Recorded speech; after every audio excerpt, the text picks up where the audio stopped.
You're watching ABC4 News. Now, you might have noticed it was short sleeve weather today in parts of Utah, and that's come as a bit of a surprise this time of year. I nearly left my coat at home this morning when I left the house. Of course, we know last year's winter wasn't quite like this, and Craig Worth says most of us missed the worst January you could have ever seen back in '93, Craig. That is absolutely correct. That was a biggie. And biggie is an official scientific weather term. And all of January of that year was horrible. That's another scientific term. And in fact, at this very time of 10 o'clock p.m. on January 29, 1993, the Salt Lake temperature was 16 degrees. Wow. Under a damp, foggy sky. The high was 27 degrees that day. And that was one of the better days of January of 1993. Yikes. 30 years ago last January, we had a humdinger among humdingers. Like any good horror story, the snowstorm started one dark and stormy night. The nightmare continued as a foggy day. Troopers knew they were in for it. Semi-trucks were jackknifed. Cars were tires up. One was in a tree, another in a shed. But most drivers seemed to just park in snowbanks, except for the one who drove into the lake. The Deseret News made the storm headline stuff, but the worst appeared to be over. No. Then the fog rolled in again, and dozens of cars became one mess of metal on I-84. We had a couple cars collide, and then it was just a chain reaction from that point. The airport got its first of 23 inches that would fall over 5 days, and 50 inches that month. At least some planes got away. The city pulled out something that they called the Dinosaur, a 30-year-old snow loader that hadn't been used in nary 9 years. Now by the third day, the fun was wearing off. People started looking for their walks, their mailboxes, and hydrants. Yes, by January 9th, it wasn't looking so good. The cute little snowman said 54 inches. The snowstorm was so big, even the Elvis stamp that was issued that day didn't make the lead story. Everyone and their dog was on edge. Troopers were no longer amused at working around the clock. We've had 4 troopers injured. We've had 17 patrol cars damaged. This is probably not Utah's best example of good driving.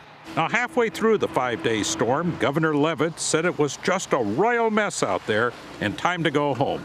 We authorized the closure of state government for the balance of the day. Okay, it was getting old. And guess what? There was more and more snow. The word emergency was used a lot. Now the city and county were in trouble fighting the mess. They had spent $8 million in snow removal. Most all the areas are working 16-hour shifts right now trying to keep the roads open. We've taxed the suppliers for sand and salt to the maximum, particularly salt. And guess what? More and more snow. We're starting to get equipment breakdowns. And now people, plows, and cars were running out of room. The walls of snow were coming in on the city. By January 11th, a record. Oh, swell. Now there was another problem. This just kept getting worse and worse. Roofs were collapsing. Houses were collapsing from the snow. Carports were collapsing. Bricks were breaking. My goodness, you could actually watch your house fall down piece by piece. Well, this put people on roofs all over town. They had the darndest devices to remove snow, and they even put the old snowblower on the roof. You don't really see this as a recommended use. For what goes up usually comes down, especially on ice and snow on a pitched roof. It was not a swell idea. You don't expect to see the words snowblower and roofs in the same sentence in a newspaper. No, not a good combination. Yes, young whippersnappers, that was the storm of storms. Not even words could describe it. The Tribune summed it up. Enough already. It blanketed Salt Lake County. It made San Pete shovel out. Yep, it buried Davis County. snarled Morgan County, and pretty well messed up Utah. Yeah, well, of course, they always say we need the water, but not the foggy cold, and please, not the snow in my driveway. That was unbelievably bad. I know you were all too young. I remember it so well. Snow blowers on the roof.